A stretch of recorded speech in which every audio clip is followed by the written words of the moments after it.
किया है कि नेताओं ने जो लूट कर काला धन विदेशों में जमा किया है, इसको वापस लाकर इससे विकास करना है देश का। और ये लूट का धन 258 लाख करोड़ है, कोई मामूली रकम नहीं है। इसको वापस लाके विकास करना है। आप बोलेंगे ये कैसे आएगा? इसको वापस लाने के 4 रास्ते हैं। पहला रास्ता है कि जिन विदेशी बैंकों में ये धन जमा है, उन बैंकों में ये धन निजी संपत्ति के रूप में जमा है। व्यक्तिगत संपत्ति, किसी नेता की, किसी अधिकारी की व्यक्तिगत संपत्ति, निजी संपत्ति। अगर हम इस धन को राष्ट्र की संपत्ति घोषित करा सकें तो ये धन किसी भी बैंक में जमा नहीं हो सकता, ये वापस आएगा भारत में। क्योंकि अंतर्राष्ट्रीय बैंकिंग व्यवस्था का एक नियम है, किसी भी देश की राष्ट्रीय संपत्ति उसी देश में जमा होती है, वो जिस देश की होती है, दूसरे देश में जमा नहीं हो सकती। तो अब तक जो जमा है वो निजी संपत्ति है, हम इसको राष्ट्र की संपत्ति बना दें तो ये वापस आएगा। आप बोलेंगे ये कौन करेगा? इस काम को करने के लिए 2 संस्थाएं हमारे पास हैं। एक का नाम है सुप्रीम कोर्ट और एक का नाम है संसद। सुप्रीम कोर्ट की ताकत है कि वो किसी भी संपत्ति को राष्ट्रीय संपत्ति घोषित कर सकता है। और सुप्रीम कोर्ट ने एक बार ऐसा किया था। यूरिया घोटाला हुआ जब नरसिम्हा राव के जमाने में, तो 133 करोड़ रुपए चला गया था देश के बाहर। सुप्रीम कोर्ट ने उसको राष्ट्रीय संपत्ति घोषित करके वापस मंगा लिया और स्विस बैंक से वो 133 करोड़ रुपए वापस आ गया। और पता है, वो नरसिम्हा राव के बेटे के खाते में जमा था। हाँ, और सुप्रीम कोर्ट ने नरसिम्हा राव के बेटे को जेल भेज दिया। प्रधानमंत्री के बेटे को जेल भेजा था, वो मैं भूला नहीं कभी भी। सुप्रीम कोर्ट में इतनी ताकत है। तो हमने सुप्रीम कोर्ट में एक मुकदमा लगाया है अभी 6 महीने पहले, ये जो भारत स्वाभिमान नाम की संस्था है ना, इसकी तरफ से। और मुकदमा हमारा एक ही है कि अगर यूरिया घोटाले का पैसा सुप्रीम कोर्ट ने राष्ट्र की संपत्ति घोषित किया था, तो चारा घोटाले का भी राष्ट्र की संपत्ति है, बोफोर्स घोटाले का भी राष्ट्र की संपत्ति है, सभी घोटालों का पैसा राष्ट्र की संपत्ति है। और इस तर्क से अगर सुप्रीम कोर्ट सहमत हो जाए तो 258 लाख करोड़ को राष्ट्र की संपत्ति वो घोषित कर सकता है। और ये घोषणा होते ही हम इंटरनेशनल कोर्ट ऑफ जस्टिस में जा सकते हैं फैसले को लेकर, और आईसीजे ऑर्डर करे तो दुनिया के 70 देशों की बैंकों को पैसा वो वापस करना पड़ेगा भारत को। इस उम्मीद में मुकदमा लगाया है हमने। 6 महीने हो गए। 6 महीने तक ये मुकदमा स्वीकार नहीं हुआ, बहस होती रही कोर्ट में, और अब स्वीकार हो गया है। कोर्ट ने तैयार मान लिया कि अब ये मुकदमा सुना जाएगा। 6 महीने लगे और कोर्ट ने अपने को कन्विंस करने के लिए सब तरफ से जानकारी मंगाई। हमने कहा, उतने पे विश्वास नहीं किया कोर्ट ने। एक अंतर्राष्ट्रीय संस्था को कॉल किया कोर्ट ने, उसका नाम है ट्रांसपेरेंसी इंटरनेशनल। उन्होंने आके सारे दस्तावेज कोर्ट में पेश किए कि भारत का कितना ब्लैक मनी। फिर और एक संस्था को कॉल किया कोर्ट ने, उनका नाम है टैक्स जस्टिस नेटवर्क। उनको बुलाया, उन्होंने दस्तावेज दिए। फिर भारत के तमाम बड़े अधिकारियों को बुलाया कोर्ट ने, एनफोर्समेंट डायरेक्टरेट के, पूछा कि आपको मालूम है विदेशी बैंकों में खाते हैं? उन्होंने कहा हाँ खाते हैं। फिर सीबीआई वालों को बुलाया। जब सब तरफ से कोर्ट कन्विंस हुआ तो कोर्ट ने मुकदमा स्वीकार कर लिया। अब कोर्ट ने नोटिस दिया है सरकार को, और सरकार को पूछा है कि ये 258 लाख करोड़ किस किस का है, जल्दी से कोर्ट को बताया जाए। अब सरकार की हालत थोड़ी खराब है, क्योंकि जिनका पैसा है वो ही सरकार चला रहे। तो सरकार ने कोर्ट में टालम टोल करना शुरू किया है।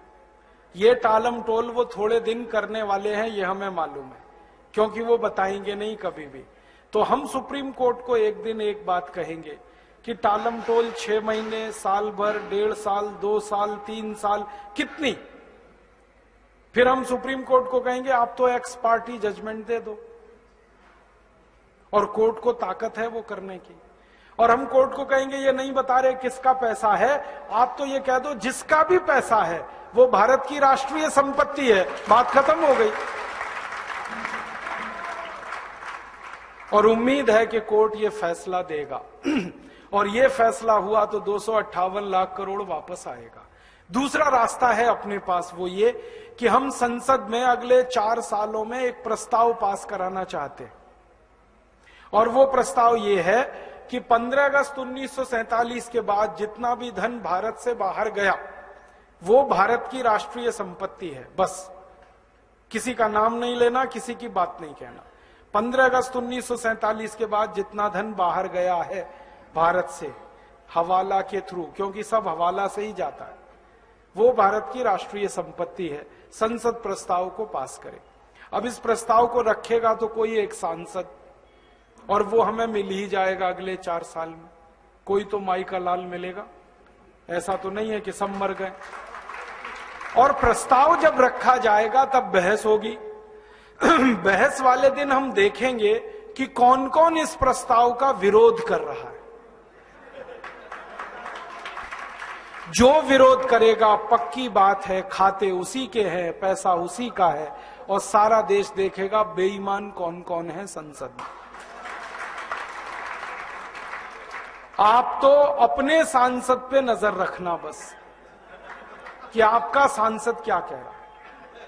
हर एक इलाके में मैं घूम घूम के लोगों से एक ही बात कह रहा हूं कि जिस दिन ये प्रस्ताव आएगा टीवी पर बहस आएगी, क्योंकि अब डायरेक्ट टेलीकास्ट होने लगा है। आप अपने सांसद पे नजर रखना वो क्या कर रहा है, आपको पता चल जाएगा वो बेईमान है ईमानदार है। अब संसद में या तो प्रस्ताव गिरेगा या पास होगा। गिरेगा तो विरोध करने वाले सांसद ज्यादा चाहिए, तो सारा देश देखेगा बेईमान और हरामी कौन कौन है इस देश में। और या सांसद डर के मारे विरोध नहीं करेंगे तो झटके में प्रस्ताव पास हो जाएगा, और प्रस्ताव पास हुआ तो कानून बनेगा। अपने दोनों हाथ में लड्डू है, हमें कुछ खोना ही नहीं है, जो है पाना है। तो या तो बेईमानों को एक्सपोज करेंगे पूरे देश में, और घूम घूम कर कहेंगे कि ऐसे हरामी और बेईमानों को दोबारा चुनकर मत भेजो, जो विदेशी पैसे को वापस लाना ही नहीं चाहते, जो देश को अमीर होने ही नहीं देना चाहते, जो गरीबी मिटने ही नहीं देना चाहते इस देश की। तो या तो उनके खिलाफ लड़ाई शुरू होगी, जंग, और वो आखिरी जंग होगी। या तो वो रहेंगे या तो हम रहेंगे, बीच में कुछ नहीं होगा। और अगर प्रस्ताव पास हो गया तो कानून बन गया, तो पैसा आ जाएगा 258 लाख करोड़। तीसरा और रास्ता है अपने पास, हम इस पूरे 258 लाख करोड़ का ब्यौरा लेकर इंटरनेशनल कोर्ट ऑफ जस्टिस में जा सकते हैं और दुनिया के 70 देशों के खिलाफ प्रतिबंध लगवा सकते हैं। अमेरिका ने अभी ऐसा किया। आपको मालूम है अमेरिका में भी भ्रष्टाचार है, वहां के भी लूटखोर नेता हैं, उन्होंने भी स्विस बैंक में खाते खोल रखे थे। बराक ओबामा ने अभी एक झटके में वो सब ठीक किया। उसने कानून बनवाया पहले अपने देश में, और वो कानून से पैसा ले आया। स्विस बैंक से 780 अरब डॉलर लाया निकाल के बराक ओबामा, और उसने अपनी इंडस्ट्री में लगा दिया वो पैसा। और अमेरिका के 19,780 खाते बंद कराए उसने। तो ये बराक ओबामा अगर कर सकता है तो भारत भी कर सकता है। बस अंतर इतना है कि अमेरिका को बराक ओबामा मिल गया है, भारत को एक बराक ओबामा की तलाश है। अगले 4-5 साल में मिलेगा, कोई ना कोई तो निकलेगा। भारत माता वीर विहीन नहीं है, निपूती नहीं है, बांझ नहीं है। जब जरूरत पड़ती है इस माता ने बड़े बड़े लाल पैदा किए हैं देश की समस्याओं का समाधान करने। आगे भी होगा, इसका विश्वास है हम। और ये काम हम बराक ओबामा की तरफ से भी कर सकते। बराक ओबामा ने अभी एक बहुत रोचक बात कही। हमारे प्रधानमंत्री गए थे अमेरिका, अभी मालूम है मनमोहन सिंह अमेरिका गए। बराक ओबामा ने मनमोहन सिंह को ऑफर किया, देखो मैंने स्विस बैंक से पैसे निकाल लिए, आपको निकलवाने? ऐसे ही बोला उसने, आपको निकलवाने, मैं मदद करता हूं आपकी। तो मनमोहन सिंह की ऊपर की सांस ऊपर, नीचे की नीचे, ना हां कहा ना कहा। फिर उसने कहा मैं भारत की मदद करना चाहता हूं सीरियसली इस काम में, और मैंने जैसे पैसा निकाला है स्विस बैंकों से मैं वो बताना चाहता हूं, आप ऐसे निकालो। अब मनमोहन सिंह चुपचाप लौट आए, क्योंकि उनको बोलते ही नहीं बनता, क्योंकि सरकार चलाने वालों का पैसा है, बात ही नहीं करते वो। तो बराक ओबामा तैयार है, वो कहता है मैं मदद करूंगा भारत की। क्यों? वो कहता है भारत की मदद इसलिए करनी है, भारत महान देश है, ये वो बोलता है। और भारत की महानता जब वो गिनाता है ना, तो सबसे पहले कहता भारत बजरंगबली का देश है, हनुमान जी का देश। और वो हनुमान जी का भगत है बराक ओबामा। उसने मंदिर बनाया, मालूम है? आधा ईसाई आधा मुसलमान बराक ओबामा हनुमान जी की पूजा कर रहा है। जब वो चुनाव लड़ रहा था तो उसने बजरंगबली का मंदिर बनाया, जयपुर से मूर्ति मंगाई थी, स्थापित कराई। और पहला राष्ट्रपति है अमेरिका में जिसने दिवाली मनाई अभी। हाँ, दिवाली को हनुमान जी की पूजा होती है ना, उसने की वहां, पंडित जी को बुलाया उसने। और वो कहता भारत महान देश है क्योंकि महात्मा गांधी का देश है। वो महात्मा गांधी को गुरु मानता है अपना। उसके घर में एक ही फोटो है, वो महात्मा गांधी की। वो कहता है इसलिए मैं भारत की मदद करना चाहता हूं। अब भारत सरकार ही तैयार नहीं है मदद लेने के लिए। तो ये अपने पास और एक रास्ता है। तो अपने पास 4 रास्ते हैं। एक चौथा रास्ता है कि हम खुद चाहें तो स्विट्जरलैंड से दादागिरी करके ये पैसा ला सकते हैं। स्विट्जरलैंड के पास ना आर्मी है, ना एयरफोर्स है, ना नेवल फोर्स है, छोटा सा देश है। हाँ, जनसंख्या भी इतनी कम है जितनी तो हमारे एक जिले में है, उतनी तो स्विट्जरलैंड पूरे देश में नहीं। मैं तो मजाक में कभी कभी ये कहता हूं कि सारे भारतवासी, माफ करना ये कहने के लिए, इकट्ठे होकर पेशाब कर देंगे तो स्विट्जरलैंड बह जाएगा।